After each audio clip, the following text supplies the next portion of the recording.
اسی طریقے سے ایک آیت قرآن کریم کی آتی ہے محمد رسول اللہ والذین معہ، مفسرین فرماتے ہیں کہ محمد اللہ کے رسول صلی اللہ علیہ وسلم ہیں، والذین معہ، اور جو ان کے ساتھ برابر رہنے والے وہ کون ہیں؟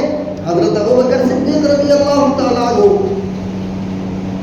اشداء علی الکفار، اللہ تبارک و تعالیٰ نے اس چھوٹے سے جملے میں حضرت عمر رضی اللہ تعالیٰ عنہ کا ذکر کیا کہ جو کفار پر بہت تیور رکھا کرتے تھے، حضرت عمر فاروق رضی اللہ تعالیٰ عنہ رحماء بینہم، اور ان میں ایک وہ بھی ہے جو لوگوں میں بڑے رحم دل تھے، وہ کون؟ حضرت عثمان غنی رضی اللہ تعالیٰ عنہ۔ تو اللہ تبارک و تعالیٰ نے قرآن میں دو جگہ پر حضرت عثمان غنی رضی اللہ تعالیٰ عنہ کی طرف اشارہ کیا۔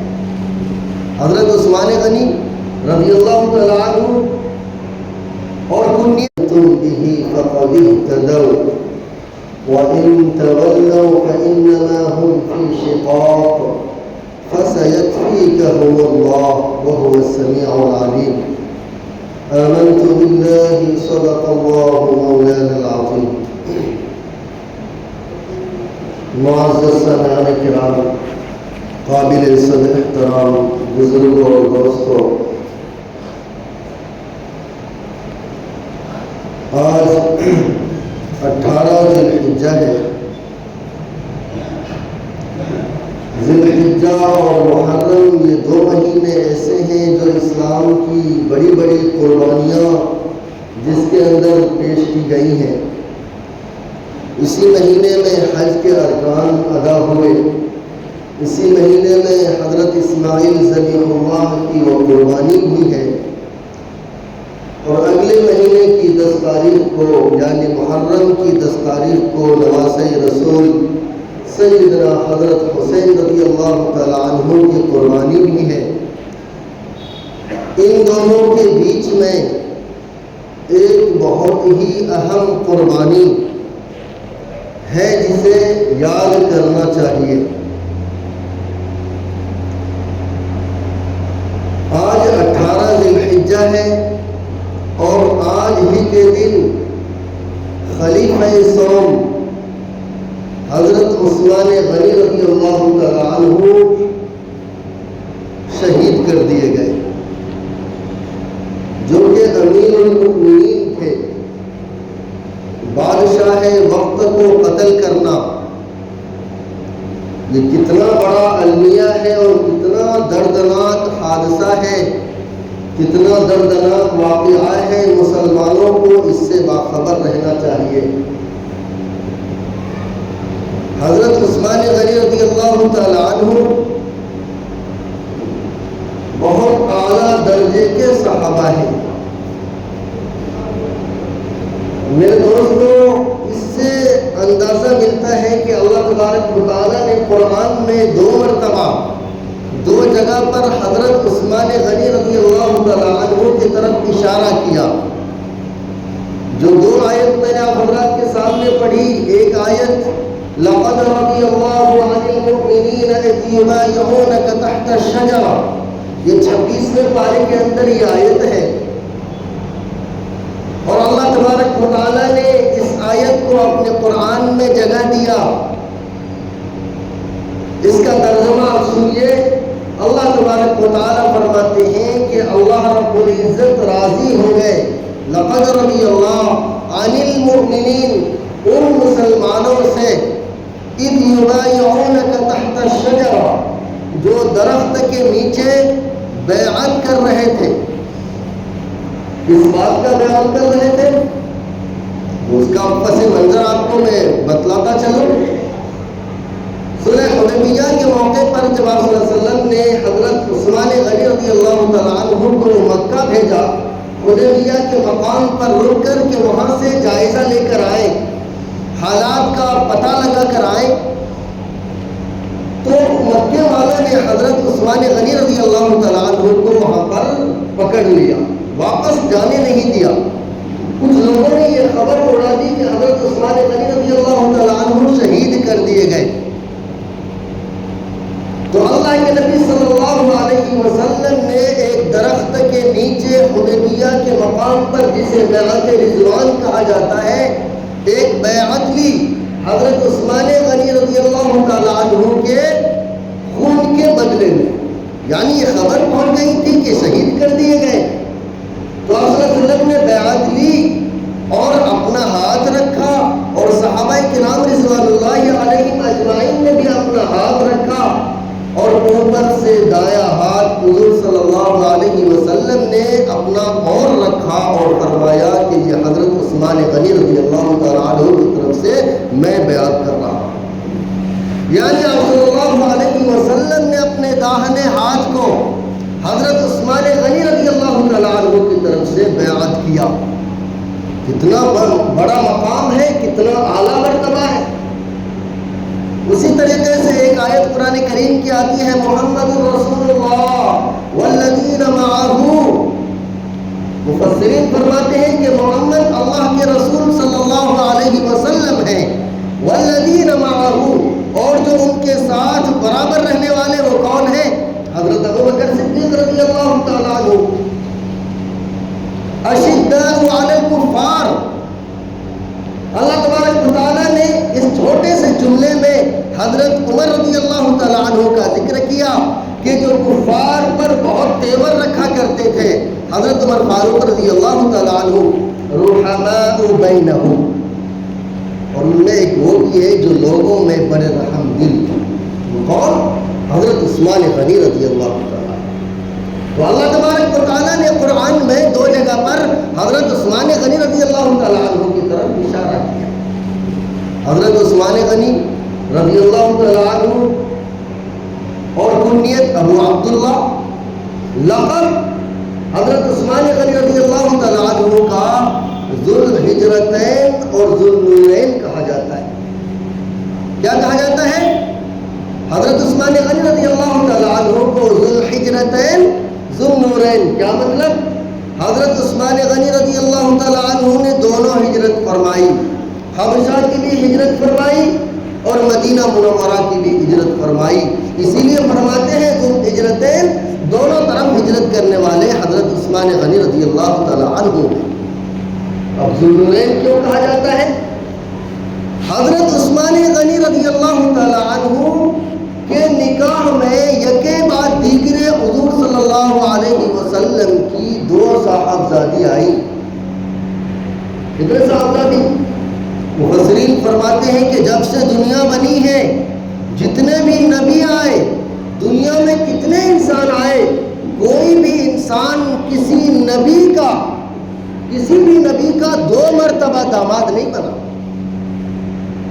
یہ فضیلت حضرت عثمان غنی رضی اللہ تعالیٰ عنہ کو حاصل ہے کہ حضرت عثمان غنی رضی اللہ تعالیٰ عنہ کا ایک مرتبہ نکاح حضرت رقیہ رضی اللہ تعالیٰ عنہ سے ہوا۔ جب غزوہ بدر کے موقع پر حضور صلی اللہ علیہ وسلم بدر کے میدان میں تھے، حضرت رقیہ رضی اللہ تعالیٰ عنہ کا انتقال ہو گیا۔ حضرت عثمان غنی رضی اللہ تعالیٰ عنہ بہت افسردہ رہتے تھے، ایک تو اس بات سے کہ اہلیہ محترمہ کا انتقال ہو گیا تھا، دوسری اس بات سے کہ وہ معرکہ جو اسلام کی سب سے پہلی جنگ جسے کہا جاتا ہے، اس جنگ میں حضرت رقیہ رضی اللہ تعالیٰ عنہ کی بیماری کی وجہ سے حضرت عثمان غنی رضی اللہ تعالیٰ عنہ شریک نہیں ہو پائے تھے۔ اس بات کا افسوس تھا جب حضور صلی اللہ علیہ وسلم لوٹ کر مقام بدر سے مدینہ منورہ پہنچے، آپ صلی اللہ علیہ وسلم کو اطلاع ملتی ہے کہ میری بیٹی کا انتقال ہو گیا۔ انا للہ و انا الیہ راجعون پڑھتے ہیں، حضرت عثمان غنی رضی اللہ تعالیٰ عنہ کی چہرے کو دیکھتے ہیں، بہت پریشان، بہت افسردہ۔ حضور صلی اللہ علیہ وسلم نے حضرت ام کلثوم یعنی اپنی دوسری بیٹی سے حضرت عثمان غنی رضی اللہ تعالیٰ عنہ کا نکاح کرا دیا۔ کتنی بڑی فضیلت ہے، کتنی بڑی فضیلت ہے۔ حضرت عثمان غنی رضی اللہ تعالیٰ عنہ چھٹی پشت میں جا کر نسب کا جو سلسلہ چلتا ہے وہ محمد رسول اللہ صلی اللہ علیہ وسلم سے چھٹی پشت پر جا کر مل جاتے ہیں۔ اسی طریقے سے عرب کے عام قانون کے مطابق اس کے خلاف حضرت عثمان غنی رضی اللہ تعالیٰ عنہ نے زمانے جاہلیت میں ہی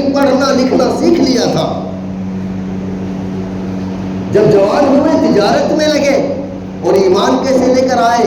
حضرت ابوبکر صدیق رضی اللہ تعالیٰ عنہ جب ایمان لے کر آئے، چونکہ دوستانہ اور یارانہ حضرت عثمان غنی رضی اللہ تعالیٰ عنہ سے پہلے سے ہی تھی، ایک مرتبہ حضرت عثمان غنی رضی اللہ تعالیٰ عنہ کے سامنے ذکر کیا، ایمان کو پیش کیا، حضرت ابوبکر صدیق رضی اللہ تعالیٰ عنہ نے حضرت عثمان غنی رضی اللہ عنہ بالکل تیار ہو گئے۔ یہ دونوں صاحب حضور صلی اللہ علیہ وسلم کی خدمت میں جانے والے تھے، آپ صلی اللہ علیہ وسلم خود تشریف لے آئے اور آ کر حضرت عثمان غنی رضی اللہ تعالیٰ عنہ کو کہا کہ اے عثمان، خدا کی اس جنت کو قبول کر لو، خدا کی اس جنت کو قبول کر لو۔ حضرت عثمان غنی رضی اللہ تعالیٰ عنہ خود فرماتے ہیں کہ اللہ کے نبی صلی اللہ علیہ وسلم کے اس جملے میں ایسی تاثیر تھی کہ میں بلا چون چرا کیے اشہد ان محمد رسول اللہ پڑھ لیا۔ یہ اسلام لانے کا سبب بنا، فیاضی کا یہ عالم تھا، سخاوت کا یہ عالم تھا حضرت عثمان غنی رضی اللہ تعالیٰ عنہ کا کہ آپ کتابوں کو نچوڑ کر دیکھیے، میں کیا آپ کے سامنے پیش کروں، پوری زندگی کا خلاصہ بس آپ کے سامنے پیش کرتا ہوں کہ جس وقت ہجرت کر کے حضرت عثمان غنی رضی اللہ تعالیٰ عنہ مدینہ منورہ پہنچتے ہیں، وہاں پر دیکھتے ہیں کہ مسلمانوں کو بڑی قلت ہو رہی ہے، کس کی؟ پانی کی، پینے کو پانی نہیں ہے، اور اکثر کنویں کا پانی کھارا تھا۔ ایک کنواں جسے بیر روما کہا جاتا ہے، اس کنواں کا پانی ذرا شیریں تھا۔ حضرت عثمان غنی رضی اللہ تعالیٰ عنہ سوچ میں پڑ گئے کہ آخر گزارا کیسے ہوگا مسلمانوں کا۔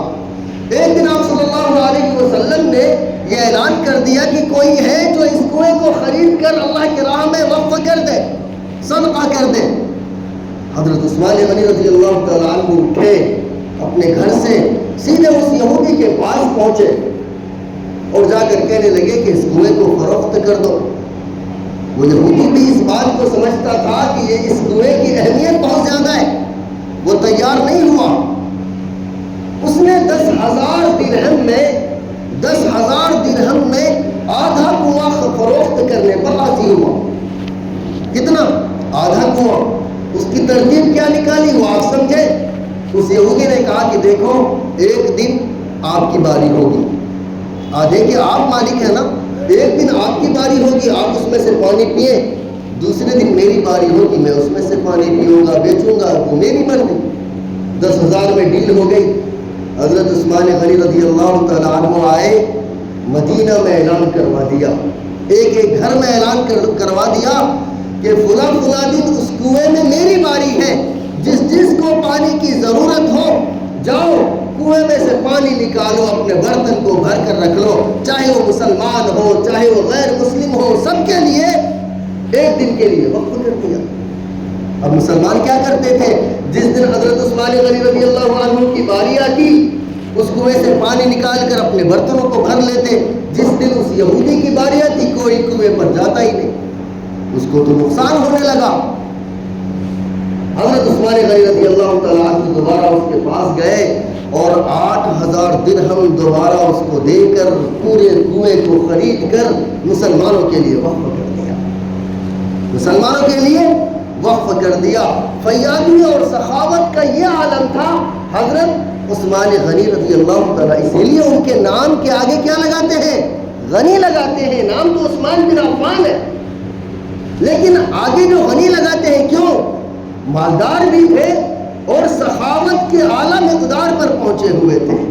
ایک مرتبہ حضور صلی اللہ علیہ وسلم نے اعلان کیا، مسجد نبوی کو دیکھا کہ جگہ تنگ پڑ رہی ہے، لوگ نماز کو آ رہے ہیں، جگہ نہیں مل رہی۔ آپ صلی اللہ علیہ وسلم نے اعلان کیا، حضرت عثمان غنی رضی اللہ تعالیٰ عنہ نے آگے کی زمین خرید کر مسجد نبوی میں وقف کر دیا۔ بہت سارے ان کے واقعات ہیں۔ غزوہ تبوک کا واقعہ، غزوہ تبوک میں مسلمانوں کی تعداد 40,000 یا 35,000 کے آس پاس تھی۔ کتنی؟ 35 یا 40 کے آس پاس، بعض حضرات کہتے ہیں 30,000 بھی تھی۔ اور ادھر جن سے جنگ ہونا تھا ان کی تعداد 2 لاکھ کے آس پاس۔ کتنے؟